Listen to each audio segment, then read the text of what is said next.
This is a troubled world. Vivemos num mundo conturbado, há discórdia e catástrofe em todo lugar.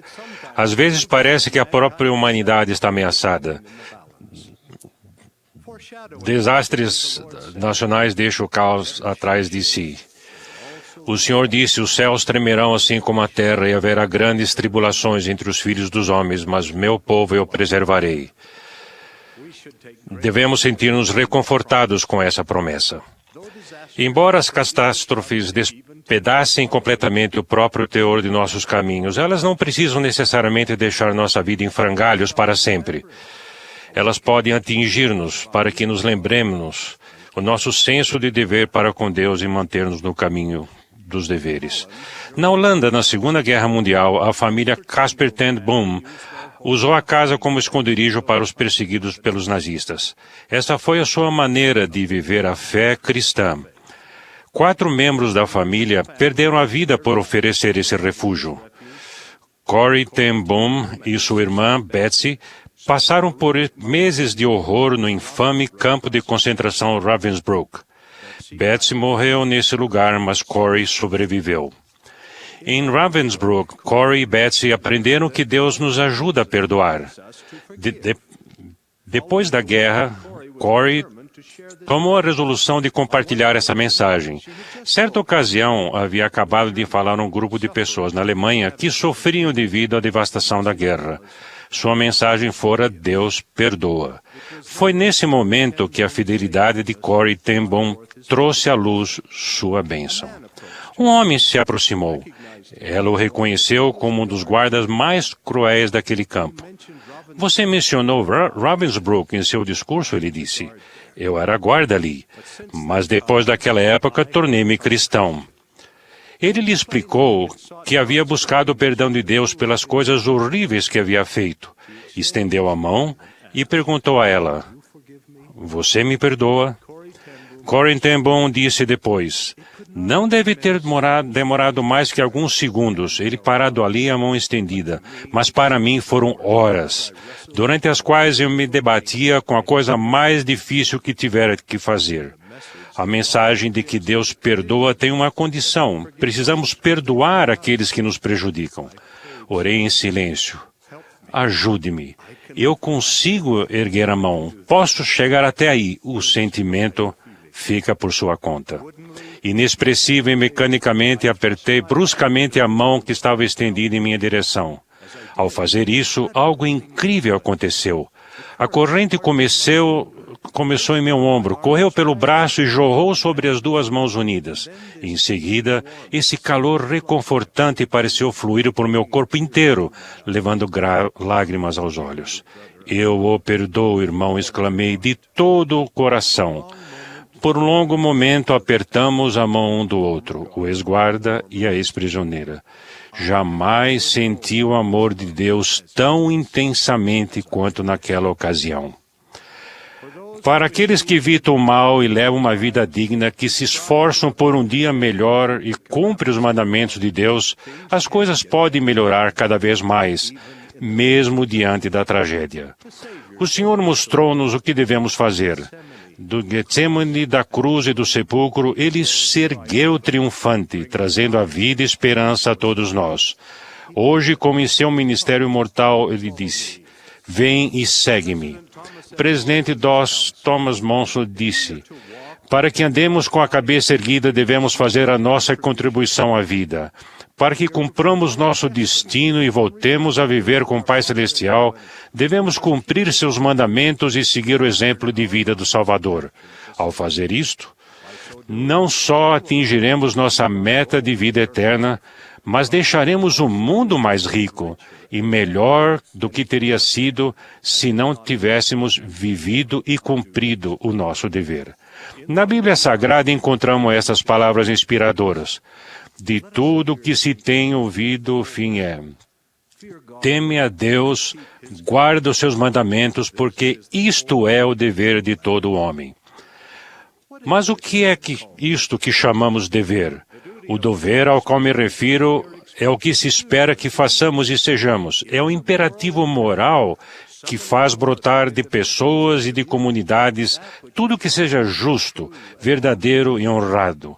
O dever não exige perfeição, mas demanda diligência. Não se trata simplesmente do que é legal, mas sim do que é virtuoso. Não está reservado ao poderoso ou a quem está no alto no escalão. Pelo contrário, repousa no alicerce da responsabilidade, da integridade e da coragem pessoal. Cumprir o dever é uma manifestação de fé. O presidente Monson disse a este respeito: amo e tenho carinho pela nobre palavra dever. Para os membros da Igreja de Jesus Cristo, o caminho do nosso dever é cumprir nossos convênios diariamente. Nosso dever diz respeito a quem e a quê? Primeiro, nosso dever diz respeito a Deus, nosso Pai eterno. Ele é o autor do plano de salvação, é o Criador do céu e da terra, o Criador de Adão e Eva. Ele é a fonte da verdade, a personificação do amor e a razão da redenção. O presidente Joseph F. Smith disse: tudo o que temos provém de Deus. Por nós mesmos não seríamos mais que uma porção de barro inerte. A vida, a inteligência, a sabedoria, o juízo, o poder de raciocínio, todos são dons de Deus aos filhos dos homens. Ele nos dá força física, também poder mental. Todos os homens devem sentir-se gratos do fundo do coração ao Deus Todo-Poderoso, pelo corpo que tem e por todos os atributos que possuem, que são a semelhança dos atributos de Deus. Devemos buscar o bem no mundo. Este é o nosso dever.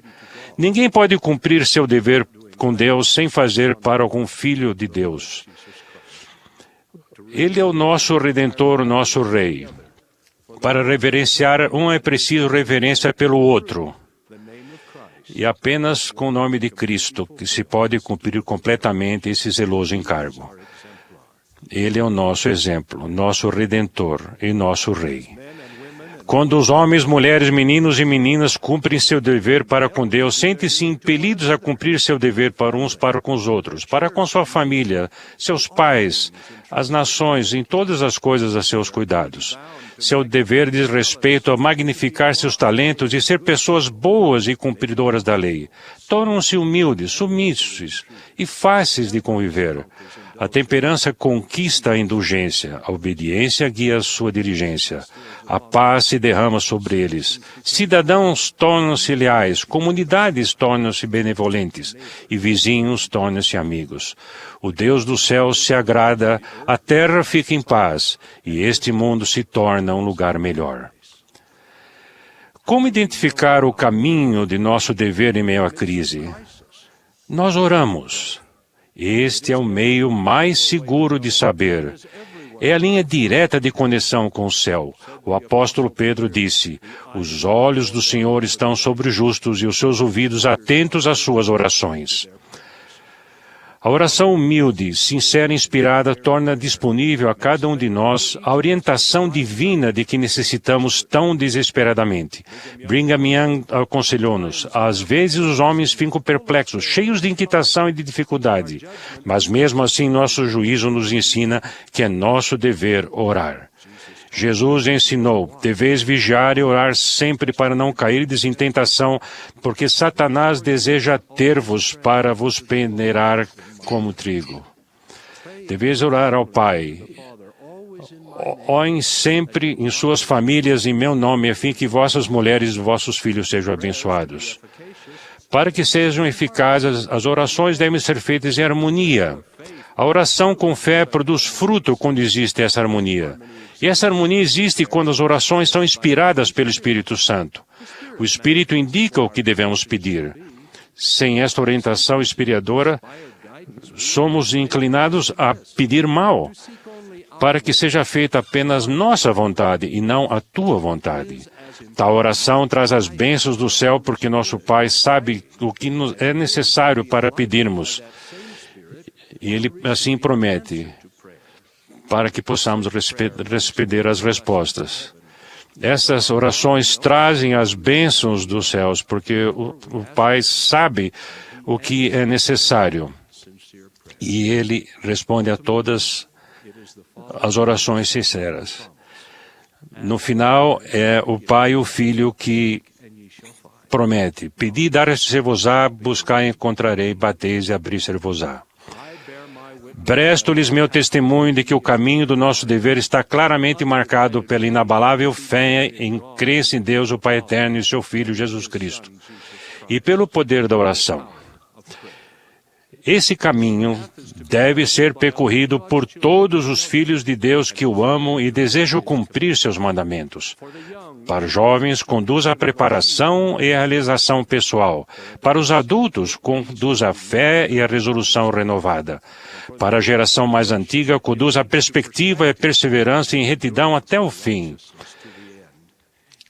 Ele instrumenta todo viajante fiel com força do Senhor, protege-o contra os males do dia e o investe com sabedoria, de que tudo que se tem ouvido o fim é: teme a Deus e guarda os seus mandamentos, porque isto é o dever de todo homem. Em nome de Jesus Cristo. Amém.